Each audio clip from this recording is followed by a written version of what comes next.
Hi, friends. Doc South with you, and well, I'm just out here on the back deck overlooking the river, and I know it's a lot of times I like to look at rivers and pretend they're a lot like life. They got their smooth parts, they got their beginnings, their ends. They eventually go into the ocean, uh, and up into the well, of course, the ocean evaporates into the sky, turns into rain eventually, and winds up in the river. I don't know. It's rather interesting, and I find them to be well. I'm kind of glad I live with a river in the backyard. Sometimes it is the backyard, yes. So far, it's not been the so far it's not been in the house. That's good. That's a good thing. But today, something interesting happened, and it's a good Lord's Prayer moment. What what happened at the supermarket I work at? I was paying attention, but I couldn't quite see this U-boat I was pushing. A U-boat. Well, you've seen them if you've been in a supermarket. They hold all the boxes. They're like a wheeled platform. Okay. Well, I ran one of them. It was piled just a little too high. I rammed it into a table. Well, I was in the bakery section, and I kind of ran into a table full of pies. Yeah, really special Easter pies. And luckily, not much happened except one pie did fall off the table and landed on its top. It was protected. The pie got broke a little. Was broken a little. But it worked out. I took the pie and I said, you know what I think I'll do? I'll buy this pie. It's not really damaged. It's cracked a little on the top. The wife and I will like eating it. Okay. So that's what that's what I did. And there were some folks, some visiting dignitary from the upper echelon of the company was walking around the store, and I said hi, and I said, well, I guess I'm going to buy a pie. He says, what do you mean? I said, well, I knocked a pie off one of the tables. I didn't see the table. I didn't know it was there, to tell you the truth. And I knocked a pie, and, well, the pie's broken. The guy said, well, heck, I'll buy the pie if you... He says, you don't have to buy it. It's an accident. I said, I feel kind of responsible. The guy says, tell you what, I'll buy the pie and you put it up in the break room and everybody can have a piece of pie on me. On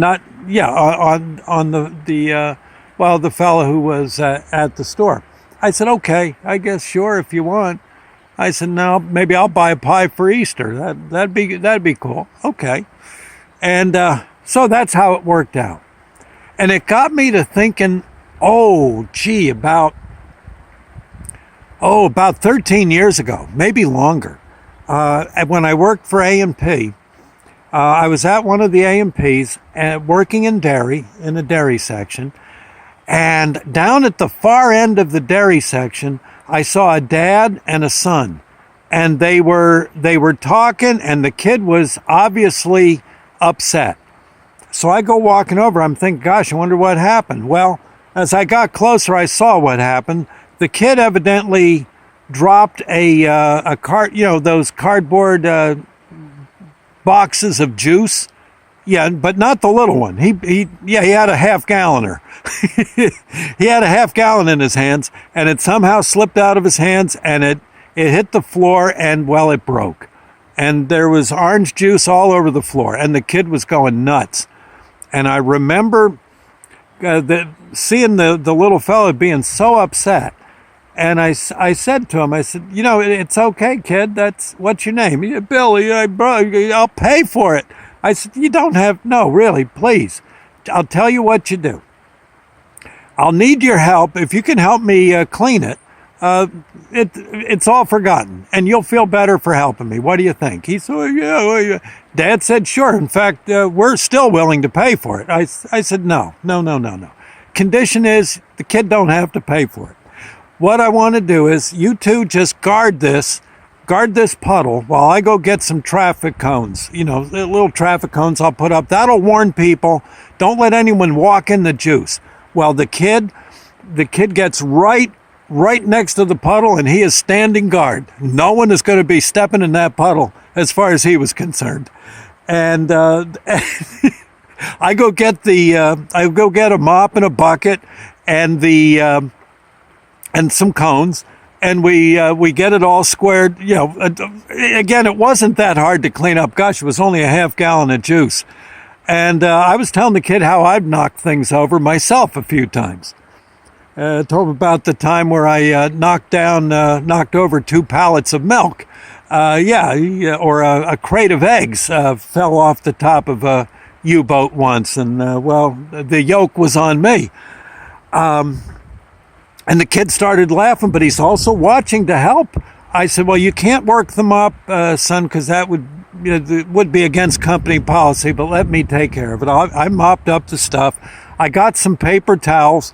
I said, here, if you want, you can help me mop up the residue, the dampness. Now let's test it, make sure it's not slippery so no one's going to slip and fall. And well, we did that. And the little fella felt so much better. I thought it was kind of cool. He apologized. He was forgiven, and he made amends, fixed everything up, helped to fix everything up, just pretty as pie, and went on his way.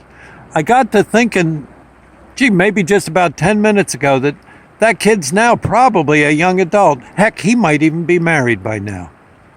Yeah, kids of his own. I figured him for about 6 to 8 years old. So yeah, he could be in his early 20s. He could at least be in college.